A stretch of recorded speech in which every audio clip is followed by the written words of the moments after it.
इसमें बाबा साहब कहते हैं कि मैं समता प्रस्थापित करने का प्रयास करूंगा। यहाँ ये शब्द बहुत महत्वपूर्ण है। उन्होंने क्या कहा?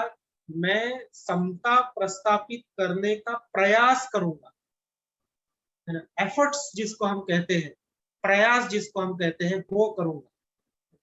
क्योंकि हम सभी को एक प्रकार से उस समता मूलक समाज का एक हिस्सा बनाने के लिए, इस संपूर्ण भारत को समता मूलक समाज का हिस्सा बनाने के लिए बाबा साहब ने बहुत जबरदस्त ऐसा कार्य किया है भाइयों। अगर हम थोड़ा सा जैविक दृष्टिकोण से बात करते हैं, या फिर थोड़ा सा जैविक दृष्टिकोण से अगर हम देखते हैं, नहीं क्या, तो जैविक दृष्टिकोण इन द सेंस, अगर समझो हम प्राकृतिक दृष्टिकोण से भी अगर देखते हैं, थोड़ा सा साइंटिफिक दृष्टिकोण से भी अगर हम देखते हैं, तो मनुष्य कर वैसा देखा जाए तो हम सभी समान नहीं है। मनुष्य कर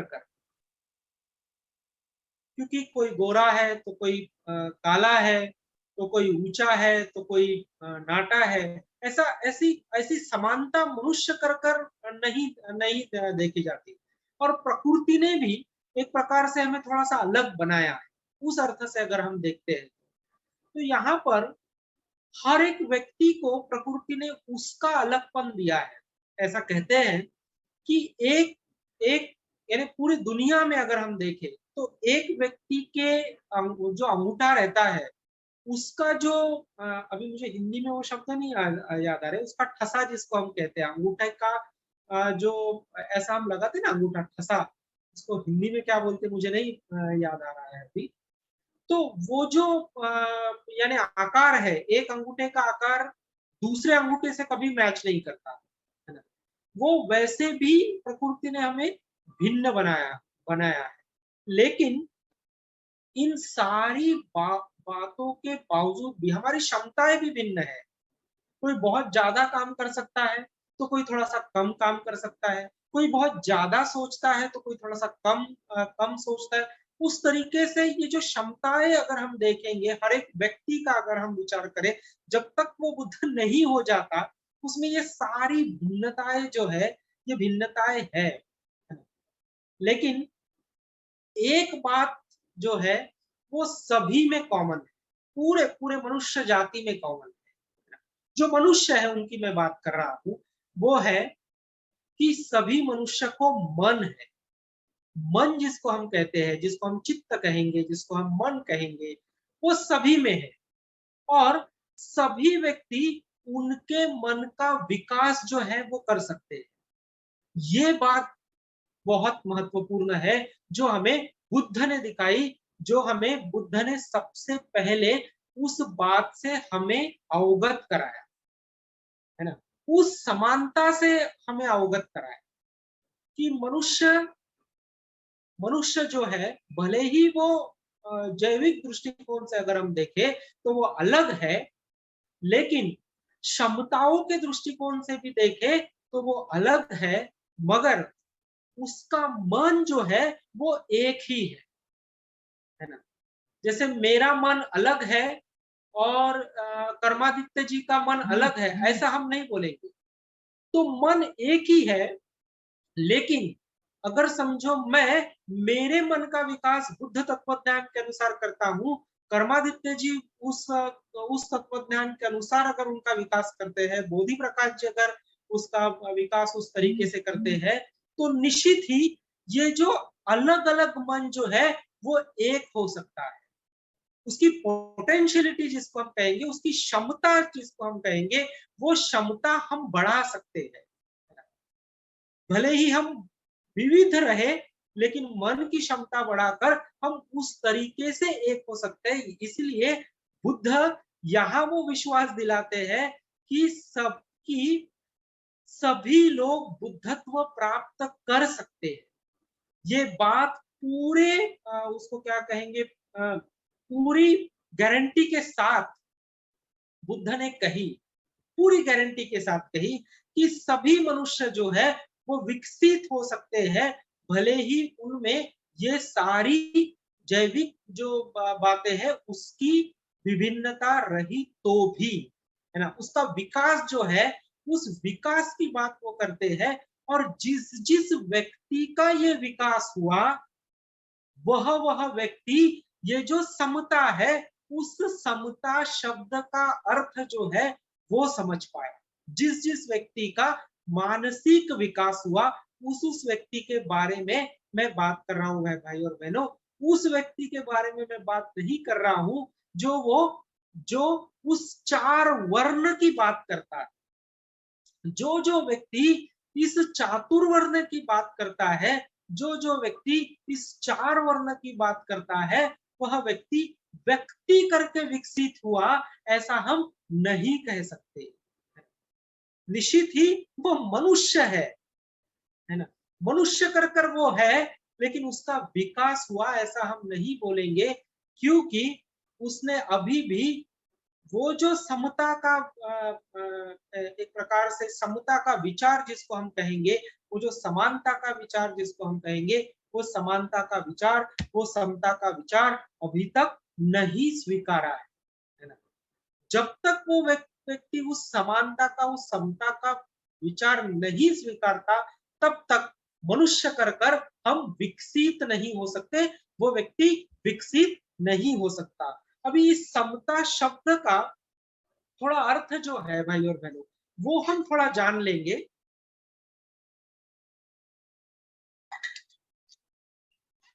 और बाबा साहब उसका अर्थ क्या लेते हैं उसको भी हम थोड़ा जानने की कोशिश करेंगे। तो मैं थोड़ा कुछ आपके लिए पढ़ता हूँ।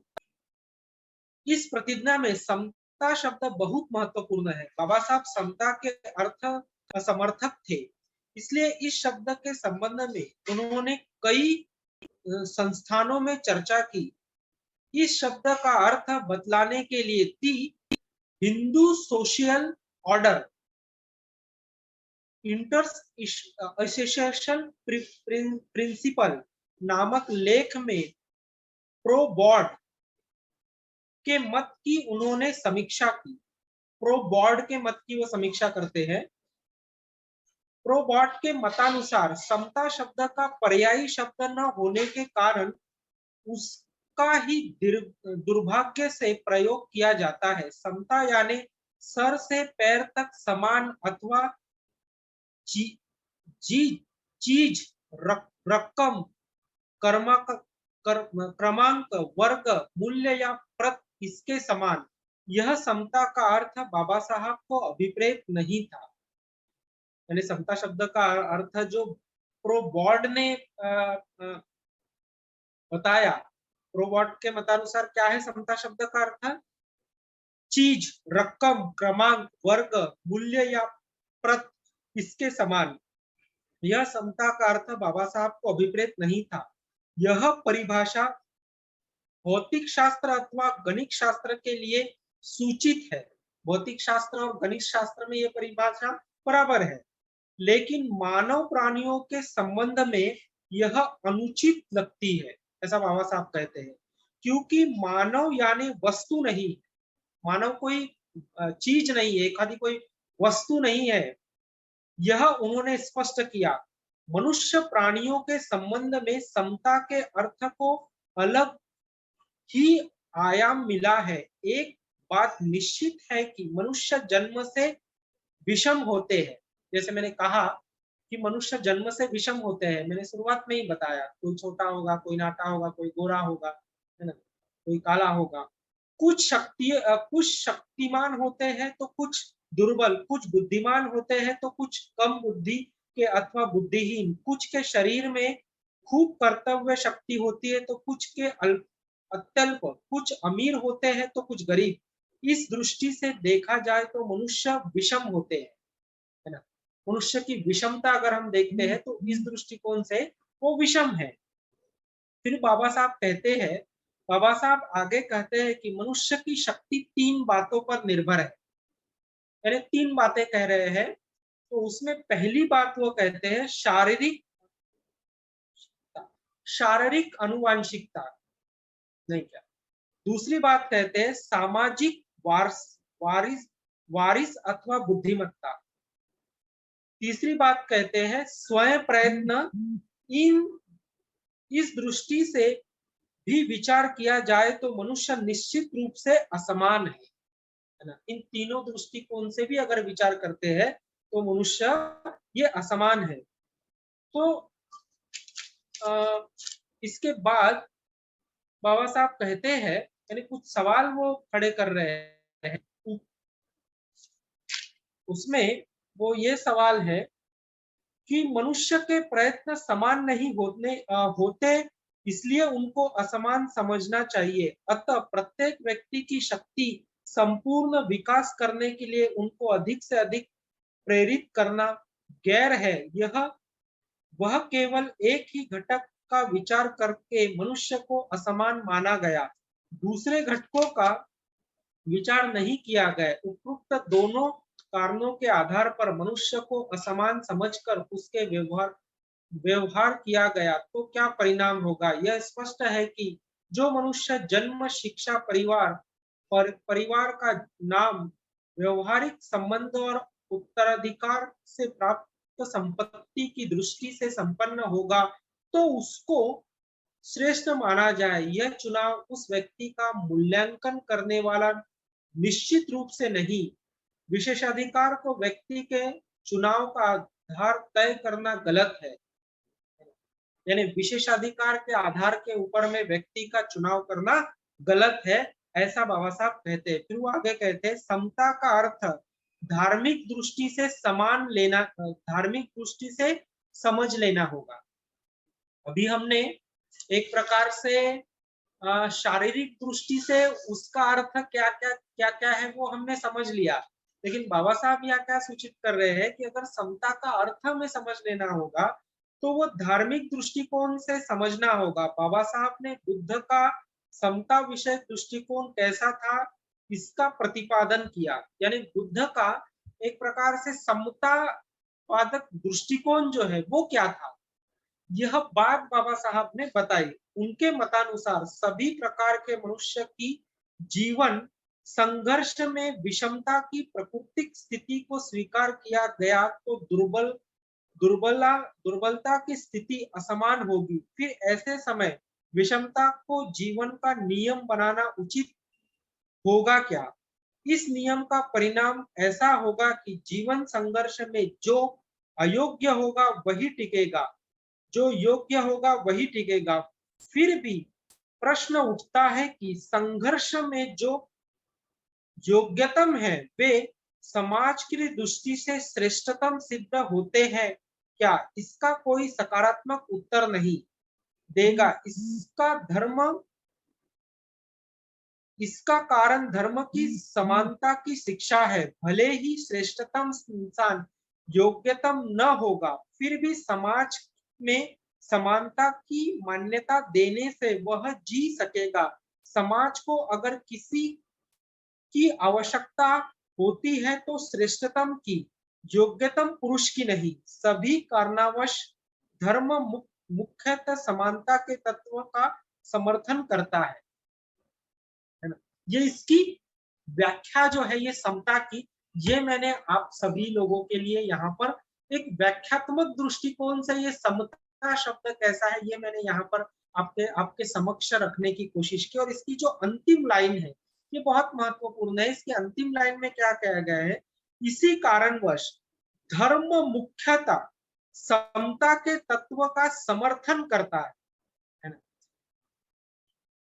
योग्यतम पुरुष का नहीं, है ना। तो मेरे ख्याल से ये व्याख्या अगर हम समझ जाते हैं भाई और बहनों, तो ये समता शब्द जो है, ये समता शब्द हम समझ पाएंगे। अब इसके दूसरे एक आयाम के तरफ चलते हैं जो 1936 में, है ना, 1936 में बाबा साहब ने मुंबई के पास में येवला मुंबई के पास में येवला कर एक प्लेस था, वहां पर उन्होंने एक भाषण दिया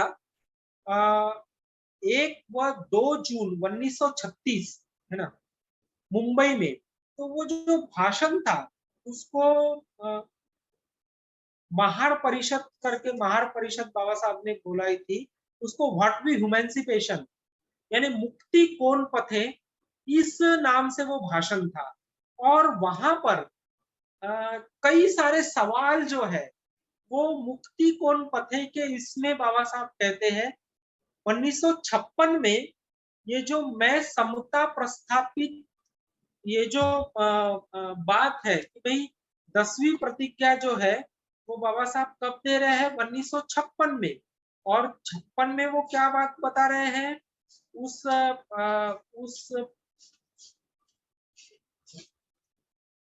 हाँ 56 में वो क्या बात बता रहे हैं 10वीं प्रतिज्ञा में, कि मैं समता प्रस्थापित करने का प्रयास करूंगा। ये 56 में बोल रहे हैं 4.5 लाख लोगों के सामने में।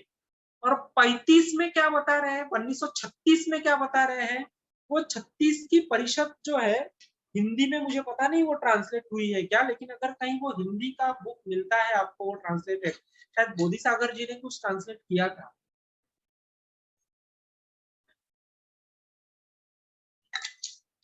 व्हाट बी ह्यूमेंसिपेशन, मुक्ति कौन पथे। तो उसमें बाबा साहब जो बात कह रहे हैं वो बहुत महत्वपूर्ण है। उसमें उन्होंने छोटे छोटे कुछ सवाल उठाए हैं। हिंदू धर्म में हमें सहानुभूति है क्या, है ना, और धर्मांतर के आध्यात्मिक कारण क्या थे, हिंदू धर्म में हमें स्वतंत्रता है क्या। तो उसमें एक सवाल बाबा साहब ने वहां भी ये उठाया था कि हिंदू समाज समाज में हमें समता है क्या, समता के दृष्टिकोण से यह हिंदू समाज हमारे तरफ देखता है क्या, है ना। ये सवाल 1936 में उस महार परिषद में वो महारों के सामने में वो रखते हैं। और उसमें वो कहते हैं कि ये समता जो है, ये समता है क्या। और अगर हम देखेंगे तो जैसे हमने इसका अभ्यास किया उसमें हमने देखा कि ये इसकी नींव ही चातुर्वर्ण है। 4 वर्ण के आधार के ऊपर में इसको बनाया गया है। तो अगर इसके नींव के ऊपर में ही श्रेष्ठतम अगर इसको बताया गया है, ब्राह्मण को बताया गया है, तो भाई और बहनों फिर वहां समानता की बात ही नहीं आती, है ना। ये सवाल बाबा साहब वहां कर रहे हैं, उन लोगों को बता रहे हैं कि वहां सही में समानता की बात आएगी क्या। अगर आपको ऐसा रखा गया और यहाँ टॉप के ऊपर में अगर वो बैठे हुए है ना, और बाबा साहब जो है बात ऐसी कर रहे हैं, है ना, ये जो है ऐसी बात वो लोग कर रहे हैं, इस तरीके की बात वो कर रहे हैं और बाबा साहब ऐसी बात कर रहे हैं, है ना, इस तरीके की समानता की बात कर रहे हैं। तो भाई और बहनों उस बात को अगर हम समझते हैं तो वहां किसी भी प्रकार की समानता जो है वो नहीं है। और फिर अगर वहां वो समानता नहीं है तो फिर वो सवाल खड़ा कर रहे हैं कि एक व्यक्ति कर कर, है ना, एक व्यक्ति कर कर इन इस प्राकृतिक चीजों के ऊपर में भी हमारा अधिकार नहीं। ये तो प्रकृति की चीजें हैं, हवा पानी, ये तो प्रकृति ने दिया है, अग्नि, ये सारी प्रकृति की चीजें हैं। लेकिन उस पानी के ऊपर में भी हमारा हक नहीं है, इतनी असमानता वहां पर है। हम पानी भी नहीं पी सकते, है ना। शूद्रा द राइजिंग एक मूवी है, अगर आपको समय मिले ना तो यूट्यूब के ऊपर में वो मूवी है शूद्रा द राइजिंग। उसमें उन्होंने बहुत अच्छी पिक्चर बनाई उन्होंने, कुछ कुछ जो फैक्ट्स है वो फैक्ट्स उन्होंने रखने की कोशिश की, है ना। लेकिन फिर भी वो केवल यूं कहिएगा कि 2 या 3% ही चीजें उन्होंने रखने की कोशिश की। इतनी भयानक असमानता इस समाज में फैलाई गई है ना। अब वहां पर अगर हमारे मूलभूत हक ही हमें नहीं दिए गए एक मनुष्य कर, है ना, तो फिर वहां समानता की आशा लेकर बैठे रहना, और कभी तो भी उनका दिल पिघलेगा और वो हमें अपना लेंगे, ऐसे झूठे भ्रामक इसमें अगर हम रहते हैं तो भाई और बहनों हमारा पूरा जीवन निकल जाएगा।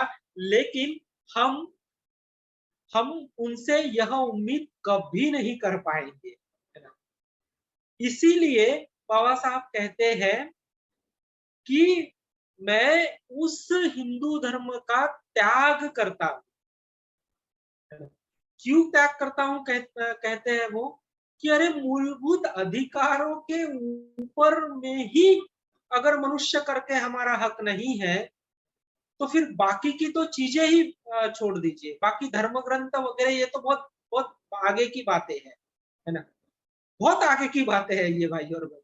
बेसिक नीड जिसको हम कहते हैं, उस बेसिक नीड के ऊपर में हक नहीं, और बावजूद उसके इस फिर भी बहुसंख्यक समाज की तरफ अगर हम दृष्टिकोण डालते हैं, तो बहुसंख्यक समाज जो है आज भी उसी इसमें लगा पड़ा हुआ है, आज भी, है ना।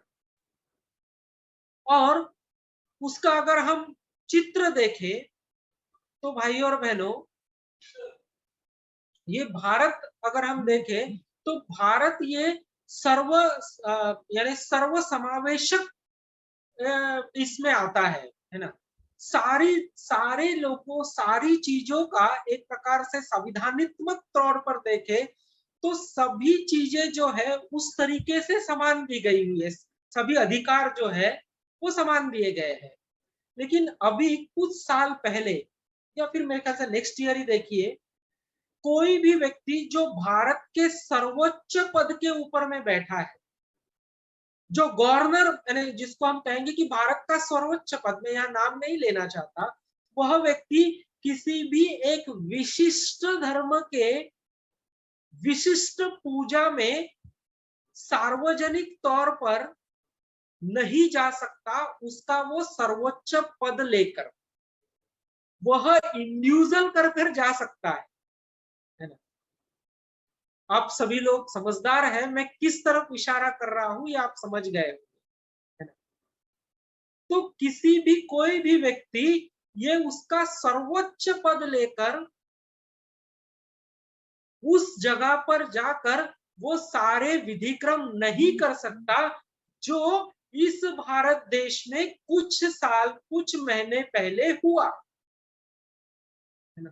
कुछ महीने पहले हुआ, वह व्यक्ति वहां गए और विधिवत उसकी पूजा की, जबकि उनके पास में इस भारत देश का सर्वोच्च पद था। वह कॉन्स्टिट्यूशन के हिसाब से वह गलत है। इसका मतलब क्या हुआ कि किसी एक धर्म को आप उस चोटी के ऊपर में लेके जा रहे हो जिस धर्म का कोई आधार ही नहीं है। अगर आप सच्ची रामायण उठाकर देखते हैं तो पेरियार रामास्वामी ने उसके अनेक उदाहरण दिए हुए,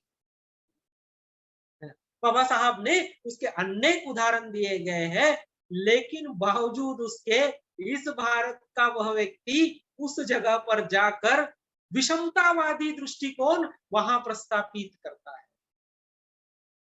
उसका कारण क्या, अब सभी समझ गए हैं कि मैं किस तरफ इशारा कर रहा हूं। कुछ मर्यादाएं हैं, हम ऑनलाइन हैं, ऑफलाइन रहते। तो भाइयों और बहनों, उस दृष्टिकोण से हम देखते हैं तो इस भारत देश में ऐसी भी विषमता है ना। और फिर बाबा साहब बुद्ध जो है वो समतावादी दृष्टिकोण लाना चाहते थे, इस भारत देश में समान दृष्टिकोण लाना चाहते थे, और इस भारत देश को वह समता मूलक समाज में परिवर्तित करना चाहते थे। ऐसा समाज जो सम्राट अशोक के काल में प्रस्थापित था। सम्राट अशोक का एक ऐसा काल था कि जहां यह जो बात 1956 में बाबा साहब समता प्रस्तापित करेंगे, ये जो बात कह रहे हैं, वह समता मूलक समाज सम्राट अशोक ने उसके राज्यकाल में प्रस्तापित किया। इतना जबरदस्त प्रस्तापित किया कि उस समता मूलक समाज के तहत भाई और बहनों हम देखते हैं कि केवल मनुष्य के लिए ही नहीं, तो जानवरों के लिए भी उन्होंने अस्पताल जिसको हम कहेंगे, अस्पताल निर्माण किए, है ना। वो पहले ऐसे सम्राट थे। रास्तों से अगर समझो हम सफर कर रहे हैं, तो रास्ते में अगर प्यास लग गई तो किसी को पानी चाहिए तो वो पानी पी सकता है, इसलिए प्याऊ की निर्मित उन्होंने किए, पेड़ उन्होंने लगाए, थक गए तो वहां आराम कर सकते हैं। तो इस तरीके की एक प्रकार से हर एक व्यक्ति को उस तरीके की समानता में सम्राट अशोक लेकर गए। लेकिन जैसे हम सभी लोग जानते हैं कि बृहद्रथ पुष्पमित्र शुंग ने बृहद्रथ की हत्या जब की, तो बृहद्रथ की हत्या होने के बाद ये जो विषमतावादी दृष्टिकोण जो है, इस समता मूलक समाज के ऊपर में ये हावी हो गया, और फिर वहां से यह समता मूलक समाज का पतन जिसको हम कहेंगे वह चालू हो गया, वह चालू हो गया। और फिर यह विषमता इतनी ही नहीं रुकी, तो भाई और बहनों, पेशवाई का काल अगर हम देखते हैं तो वो इतना भयानक था। मराठवा में पेशवाई का काल बहुत ही भयानक था। हमारे यहाँ की जो महार जाति थी वो यानी उसको क्या कहेंगे, मड़का जो है, वो मड़का हमारे गले में लटका हुआ था और पीछे में झाड़ू था। अगर हम चले तो हमारी थूक जमीन पे ना गिरे, ताकि ये जमीन अपवित्र हो जाए। और हम जब चल रहे हैं तो चलते वक्त हमारे जो पदचिन्ह है, वो पदचिन्ह इस जमीन के ऊपर में ना पड़े, इसलिए झाड़ू वो पोंछते हुए चले। और हम सुबह नहीं निकल सकते थे, हमें रात में ही निकलने दिया जाता था। तो एक मनुष्य कर मैंने कहा कि इस पृथ्वी के ऊपर में हमारा अधिकार नहीं, पानी के ऊपर में हमारा अधिकार नहीं। अरे धर्म ग्रंथ तो छोड़ो, उसकी तो हमें मुबाई नहीं थी, लेकिन इन इन बातों के ऊपर में भी हमारा अधिकार नहीं। इतनी असमानता, एक मनुष्य कर इतनी असमानता हमने झेली, और बावजूद इसके 21वीं सदी में, वो तो मैं पुरानी बात कह रहा हूं, 21वीं सदी में भी यह असमानता हम झेल रहे हैं। अनेक असमानता के उदाहरण, अभी मैंने कॉन्स्टिट्यूशनली असमानता कैसी है, ये मैंने अभी राम मंदिर का उदाहरण देकर आपको स्पष्ट किया कि उस व्यक्ति ने कौन सी हरकत की बात है। तो इतनी असमानता, इतना भय इस भारत देश में। तो भाई और बहनों, लेकिन ऐसा कहते हैं कि जहां अंधेरा है वही रोशनी लाई जा सकती है। बुद्ध के वक्त बुद्ध एक ऐसे व्यक्तिमत्व थे कि केवल वही प्रकाशमान थे, बाकी तो सारा अंधेरा ही था। लेकिन उस एक रोशनी ने अनेक रोशनी निर्माण की, और संपूर्ण भारत ही नहीं तो संपूर्ण विश्व में समानता की प्राप्त पहले बुद्ध ने की। संपूर्ण विश्व को मनुष्य कर हम समान है, यह समानता का संदेश देने वाला अगर कोई व्यक्ति होंगे तो वो भगवान बुद्ध है। और उनके बाद अगर कोई व्यक्तिमत्व हुए होंगे तो वो सम्राट अशोक है। और उसके बाद हम देखते हैं महापुरुषों की एक लंबी लाइन कतार है भाई और बहनों, महात्मा फुले से लेकर तो बाबा साहब तक, शाहू महाराज से लेकर तो अनेक लोगों ने यह समता प्रस्थापित करने के लिए इस भारत देश में कार्य किया है ना। ऐसे अनेक उदाहरण मैं आपको बता सकता हूँ। मेरे पास में केवल 5 ही मिनट है, तो कुछ कुछ बातें जो है वो मैं और आपके समक्ष रखने की कोशिश करता हूँ भाई और बहनों। उसमें हम कुछ आधुनिक बातें अगर हम देखते हैं, तो बराक ओबामा वो क्या कहते हैं भारत में आकर। और अमेरिका के राष्ट्रपति बराक ओबामा मुख्य अतिथि के रूप में भारत में नई दिल्ली में 26 जनवरी 1915 में जब आए थे, गणतंत्र दिन था उस वक्त वो जो स्टेटमेंट देते थे, वो जो स्टेटमेंट है वो बहुत महत्वपूर्ण है। वो क्या कहते हैं, समता, समता का अधिकार, शिक्षा, विविधता और समान अवसर के महत्व पर जोर देते हुए ओबामा ने कहा कि यदि समान अवसर मिले तो चाय बेचने वाला देश का प्रधानमंत्री बन सकता है, और एक रसोइया का पोता राष्ट्रपति बन सकता है। समान व्यक्ति के सामने भी उतने ही उतने ही महत्वपूर्ण है जितने हमारे, है ना। अगर समझो समान अधिकार मिलता है, समता अगर प्रस्तापित होती है, तो कोई भी बात निश्चित तौर पर आगे ले जा सकती है। भाई और बहनों, यहाँ तो आईपीएस का चुनाव विदाउट एग्जाम दिए ही इस भारत में हुआ। वहां कहां समान अधिकार दिया गया?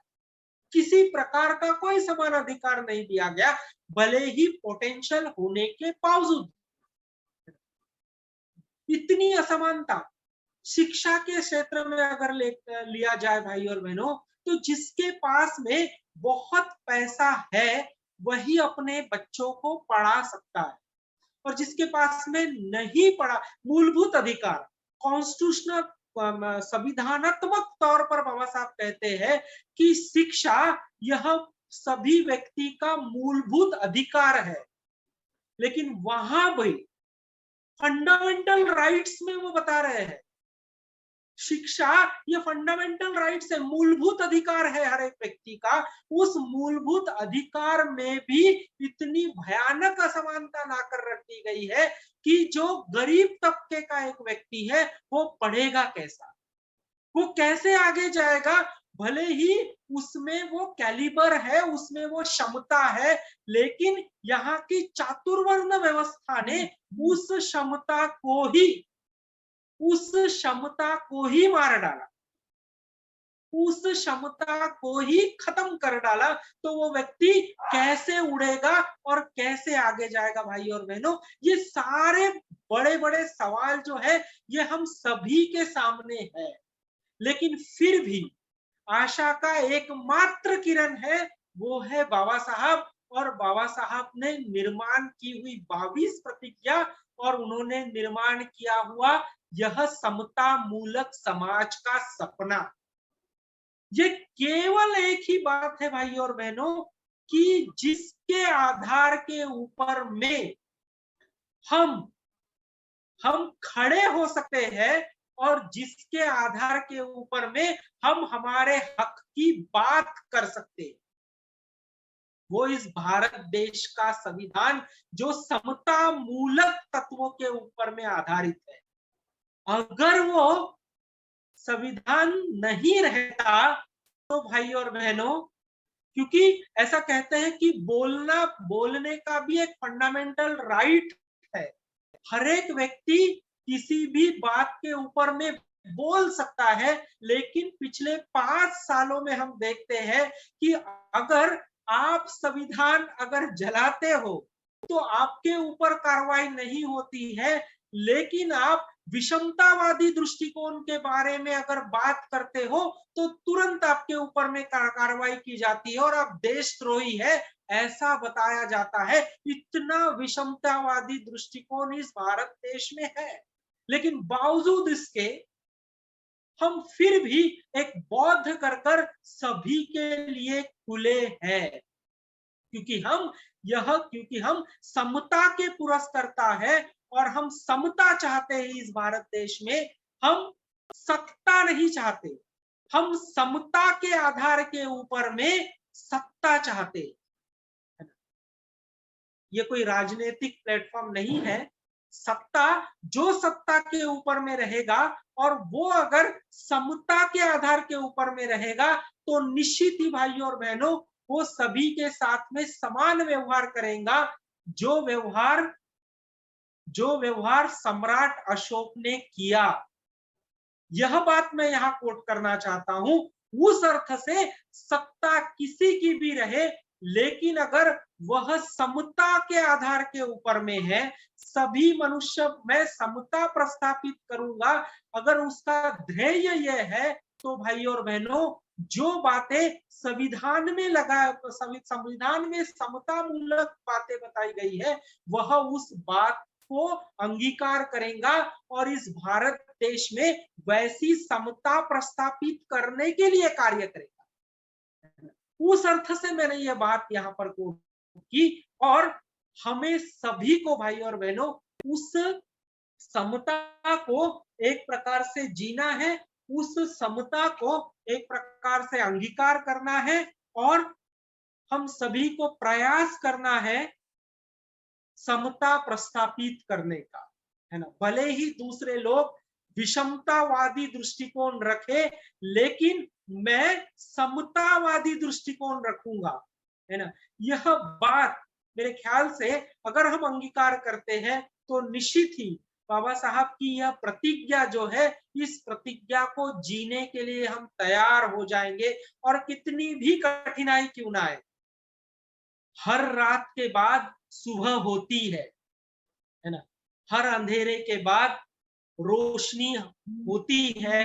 इसके ऊपर का विश्वास हमारा बढ़ेगा और निश्चित ही यह समतावादी मैं समता प्रस्थापित करूंगा, इसके ऊपर का विश्वास भी हमारा बढ़ेगा भाइयों और बहनों। और इसी विश्वास के साथ आइए इस भारत देश में जीते हैं और आशा करते हैं कि जो भी व्यक्ति जब जब सत्ता के ऊपर में बैठेगा, वह व्यक्ति इस समतावादी दृष्टिकोण को अपनाएगा। और जो भी व्यक्ति इस समतावादी दृष्टिकोण को अपनाएगा, वह व्यक्ति एक व्यक्ति कर सभी व्यक्तियों को समानता का अधिकार देगा, समता का अधिकार देगा। तो भाई और बहनों, आप सभी लोगों ने मुझे बहुत शांति से सुन लिया, उस वजह से मैं आप सभी का बहुत बहुत पुण्यानुमोदन करता हूँ, आभार व्यक्त करता हूँ और दिलगिरी व्यक्त करता हूँ कि मैंने 3 मिनट आज आपके ज़्यादा लिए और यहीं रुकता हूँ। जय भीम, नमो बुद्धाय।